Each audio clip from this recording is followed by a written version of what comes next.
Europe 1. Le journal de 7h sur Europe 1, Christophe Lamar. Bonjour Christophe. Bonjour Dimitri, bonjour à tous. Emmanuel Macron face aux Français, il y a ce que l'on pouvait anticiper et le reste.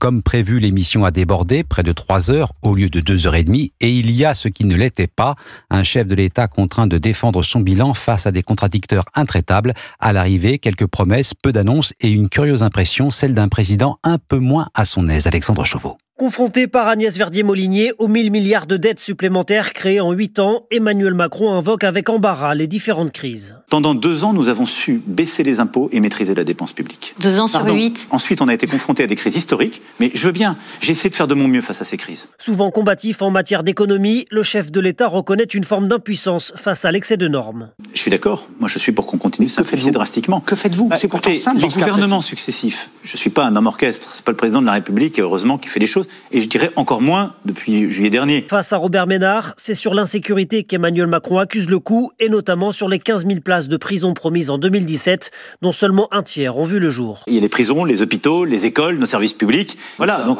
j'essaie comme vous, à votre niveau, comme chacun de nos élus qu'on est, de bouger les choses. Vous êtes le chef de l'État. Oui, mais je suis pas... Il n'y a pas un président dans le monde occidental qui a autant de pouvoir que vous. Quant à l'explosion de l'insécurité et du narcotrafic, le président évoque des phénomènes récents auquel il promet de faire face d'ici la fin de son mandat. Alexandre Chauveau du service politique d'Europe 1 et sur la sécurité du quotidien. Cela passera par l'extension du pouvoir des policiers municipaux. Charge au gouvernement de légiférer en ce sens. Emmanuel Macron, par ailleurs favorable à l'allocation de places de prison à l'étranger pour résoudre temporairement le problème de la surpopulation carcérale. Il y a un domaine sur lequel Emmanuel Macron était très attendu, le référendum. Consulter ou pas les Français, tout dépendra du thème. Sur l'immigration et les retraites, c'est non. Pour le reste, en revanche, tout est ouvert, y compris sur la question de la fin de vie, examinée actuellement à l'Assemblée nationale. Emmanuel Macron est prêt à consulter les Français si les débats devaient s'enliser. Maï-Hélène Trémollet. Il avait fait de l'euthanasie l'une des grandes causes sociétales de son quinquennat.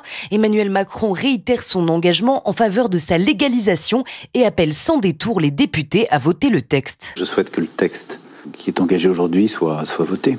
Je crois que c'est très important et que c'est une loi d'humanité, de fraternité. Plus encore, le chef de l'État s'engage à consulter les Français sur la question si la proposition de loi n'aboutissait pas. Si, à l'issue de première lecture, on voyait qu'au fond, il y a un enlisement, une espèce d'impossibilité d'aller au bout, à ce moment-là, je pense que le référendum peut être une voie pour débloquer. Il faut dire que les députés du bloc central sont très partagés sur le sujet, que le gouvernement ne parvient pas non plus à fixer une ligne commune.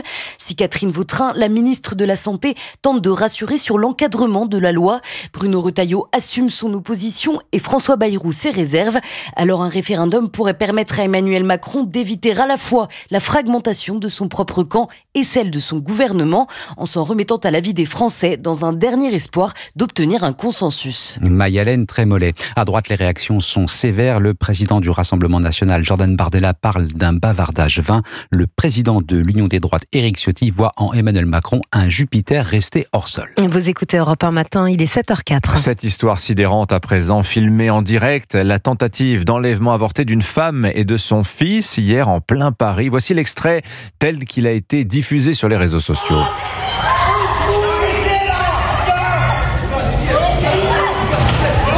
Scène d'horreur en plein Paris, cela s'est passé dans le 11e arrondissement. Une femme et son fils en bas âge échappent de justesse à un kidnapping. Sauvés par son compagnon et un commerçant, les 4 malfaiteurs ont pris la fuite. Enquête ouverte par le parquet de Paris, William Molinier. Les victimes sont les proches d'un magnat de la crypto-monnaie. Oui, il s'agit de la fille et du petit-fils du créateur d'une plateforme très connue de crypto-monnaie.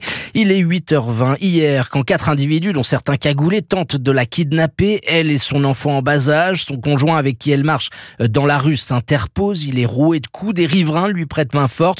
Finalement, les ravisseurs repartent en trombe à bord d'une camionnette Chronopost. Dans leur fuite, ils laissent tomber une arme de poing qui se révélera être un pistolet de type airsoft. La camionnette est retrouvée quelques rues plus loin. La scène s'est déroulée sous les yeux d'une quinzaine d'élèves qui se rendaient à l'école. Une cellule psychologique a été ouverte. Les 3 victimes ont été transportées à l'hôpital. Le parquet de Paris a ouvert une enquête pour tentative d'enlèvement. Les investigations sont confiées à la brigade de répression du banditisme de la police judiciaire de Paris. William Molinier du service police-justice d'Europe 1. On parlera de ce dossier avec Bruno Retailleau. Je vous rappelle, le ministre de l'Intérieur invité à 8h10 de Sonia Mabrouk.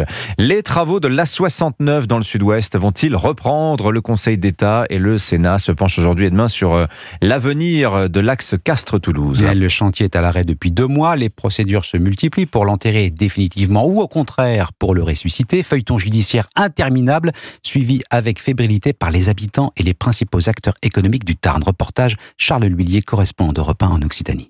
Sur l'actuelle nationale qui traverse plusieurs petits villages, près de 1000 camions circulent chaque jour. Un cauchemar pour les riverains. C'est infernal les poids lourds. À partir de 5-6 heures du matin, vous ne pouvez pas ouvrir les fenêtres. Les poids lourds passent sur le trottoir, c'est une nuisance. Et au volant de ces poids lourds, il y a des chauffeurs comme Christophe qui roulent avec la peur au ventre sur un tracé très accidentogène. Moi je sors de Toulouse, je vais livrer à Castres 5-6 fois par semaine. Là, il y a des arbres, c'est dangereux aussi. Mais moi j'étais content pour l'autoroute. Mais quand on nous a dit c'est arrêté, je suis oh putain. Même désarroi pour les chefs d'entreprise comme Olivier Colombier. Avec l'autoroute, la marchandise qu'il livre arriverait bien plus tôt à Toulouse. On s'était installé pour ça. Du fait qu'il y avait cette autoroute qui était prévue depuis longue date. On livre des tas de choses, ça peut être de l'outillage. Donc des clients industriels qui sont en panne. Vous savez que dans l'industrie, c'est précieux les heures et les minutes. C'est un sacré frein pour l'économie de la région. Ouais. Un sacré frein, en effet. Surtout que le laboratoire Pierre Fabre, premier employeur du département, a menacé d'investir ailleurs si le chantier n'arrive pas à son terme. Sur le tracé de la 69, Charles L'Huillier, Europe 1. Et Europe 1 est à Rome aussi ce matin où les pèlerins se pressent à Saint-Jean-de-Latran. La basilique a accueilli l'un des premiers déplacements de Léon XIV. On l'appelle la cathédrale du pape, la plus ancienne basilique de Rome.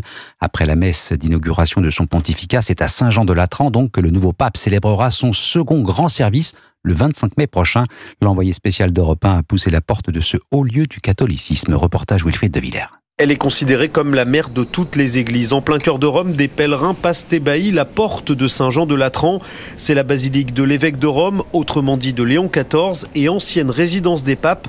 Patrick Valdrini est chanoine du Latran. Ils sont restés là du IVe siècle jusqu'au XIVe siècle. Quand ils sont installés au Vatican, une fois que le pape était élu, il venait immédiatement au Latran pour prendre sa cathèdre, prendre possession de la basilique. La cathèdre, ce grand fauteuil de marbre blanc installé dans l'abside de la basilique où seul l'évêque de Rome peut s'asseoir. C'est ainsi qu'il manifestait qu'il était à la fois, évidemment, pape, c'est-à-dire ayant une juridiction internationale, et aussi, avant tout, évêque de Rome. Or, aujourd'hui, c'est encore comme ça. Et pour Léon XIV, la basilique est peut-être encore plus symbolique que pour ses prédécesseurs. C'est là où est inhumé Léon XIII, dont il se revendique héritier. Patrick Valdrini. Au cours de la messe qu'il va célébrer, fort à parier qu'il viendra voir la tombe de Léon XIII. Vous avez vu l'hôtel qui est là, il y a la cathèdre et Léon XIII est à 5 mètres. C'est aussi à Saint-Jean-de-Latran que le nouveau pape devrait signer ses premiers décrets. Rome, Wilfried de Villers, Europe 1. Et le pape Léon XIV qui devrait rencontrer Volodymyr Zelensky ce dimanche, c'est ce qu'annonce le président ukrainien. Aucune information sur le lieu ni les modalités de cette entrevue entre les deux hommes. Merci Christophe Lamar, c'était votre journal.